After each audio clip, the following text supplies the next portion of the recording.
Yo la team, j'espère que vous allez bien, que vous avez passé une excellente journée. On se retrouve ce soir pour une nouvelle vidéo de pronostic sportif qui, je l'espère, sera diffusée à 20h. Vous l'avez vu, les deux dernières journées ont été diffusées dans la nuit. Beaucoup de difficultés avec mon logiciel de montage. Logiquement, c'est bon. Sachez que pour les nouveaux, les vidéos seront postées tous les soirs à 20h si le logiciel veut bien répondre. Pour demain, on part sur 3 rencontres. On va aller en Allemagne, en Angleterre, mais également en Belgique pour analyser 3 matchs et vous proposer 3 paris sportifs sur cette journée. Mais juste avant ça, on va forcément faire le bilan de ce qui s'est passé sur cette deuxième journée de Ligue des Champions. Concernant YouTube, on a été, comme avant-hier, plutôt dans la norme.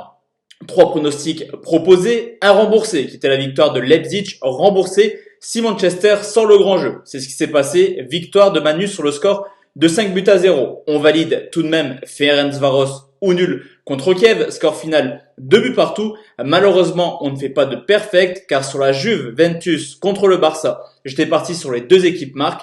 Le Barça a marqué, la Juve aussi à 3 reprises. Cependant, les 3 buts refusés par la VAR, toujours par Morata. Concernant la team parieur, et là je vous l'ai dit la team, faut nous rejoindre sur le canal Telegram qui est juste en dessous, mais également sur mon Instagram pour avoir pas mal de pronostics. Sur la team parieur, on a fait carnage, on a tout validé. La grosse mise qui était la victoire de Séville, la gestion de mise, victoire du PSG et plus d'1,5 but à Ferencváros, tous les buteurs, mais également le conseil qui était la victoire de Chelsea, de Dortmund, mais également Barça ou nul. Tout est passé, n'hésitez pas à nous rejoindre sur le Telegram, mais également mon Instagram.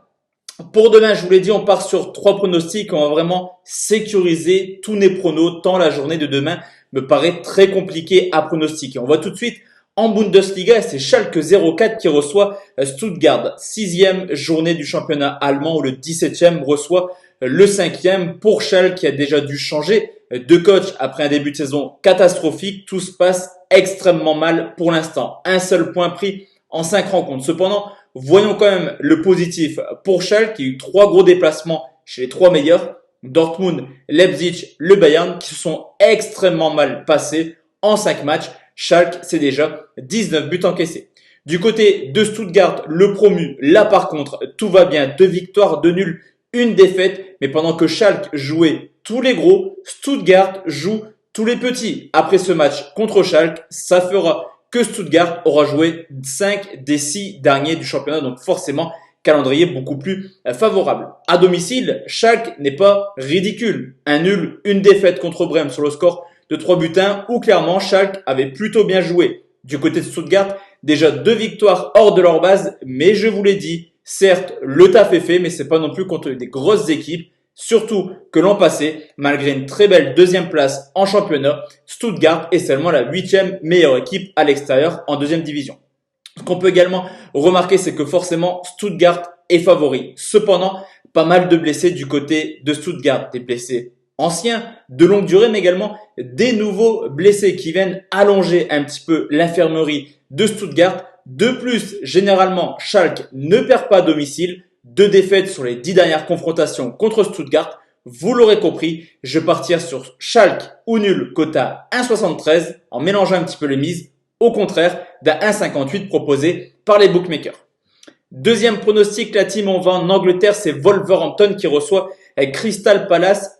7e journée du championnat anglais entre le 9e et le 8e. 2 équipes qui ont le même bilan à l'identique qui est de 3 victoires, 2 nuls pour seulement une petite défaite du côté de Wolverhampton. C'est vrai que le début de saison n'est pas forcément si bon que ça. On était vraiment habitué à mieux de la part des Loups à domicile. 1 victoire, 1 nul, 1 défaite pour seulement 3 petits buts marqués. De son côté, Crystal Palace a montré des choses assez encourageantes. Hors de leur base déjà, 2 victoires pour 1 seule défaite, dont une très belle victoire à Old Trafford sur le score de 3 buts 1. Cependant, au niveau de l'état de forme, clairement, on a du mieux du côté de Wolverhampton, qui reste tout simplement sur 3 matchs sans défaite actuellement, au contraire du début de saison qui était un peu plus compliqué. Et c'est totalement l'inverse pour Crystal Palace, qui avait commencé avec 2 victoires de suite, dont cette victoire à Manchester. Certes, il reste également sur une victoire à Fulham, qui est bon dernier du championnat, mais une victoire qui met fin à une série de 3 matchs de suite sans victoire pour Palace. J'avais parlé des absents du côté de Stuttgart, c'est quasiment identique du côté de Crystal Palace, qui a une longue série d'absents pour cette rencontre à Wolverhampton. Je pense clairement que Wolverhampton est favori. Cependant, attention, Palace s'est imposé à United. Et l'an passé, on les a vus également faire des coups hors de leur base. En témoigne un nul à Manchester City, à Arsenal. Wolverhampton n'est pas forcément au top de sa forme actuellement, mais a les capacités pour s'imposer. Sur ce coup, je sécurise. Je vais partir sur un match nul entre Wolverhampton et Palace. Remboursé tout de même si les loups font le taf à domicile, c'est coté à 1,65. Et enfin la team, le dernier pronostic, on va aller en Belgique, c'est Genk qui reçoit Eupen. Déjà la 11e journée du championnat belge où le 8e reçoit le 12e. Pour l'instant, à domicile, tout se passe bien pour Genk. 2 victoires, 2 nuls, une défaite, une moyenne quasiment de 2 buts par match. Vous l'aurez compris, offensivement, tous les voyants sont au vert. Cependant, défensivement, Genk, pour l'instant, c'est 0 clean sheet en 5 matchs. Déjà, 7 buts encaissés depuis le début de saison à domicile.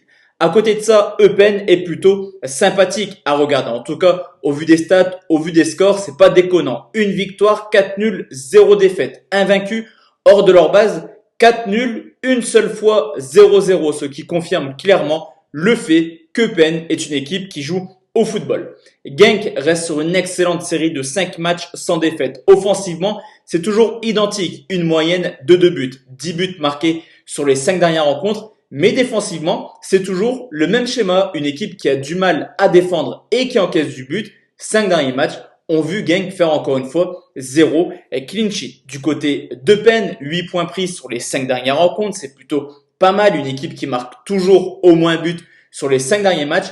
Mais là aussi, une équipe qui commence petit à petit à montrer des signes inquiétants défensivement. Les 5 derniers matchs ont vu Eupen faire seulement un clean sheet. De plus, c'était contre Moucron qui est bon dernier avec seulement 3 points en 9 matchs.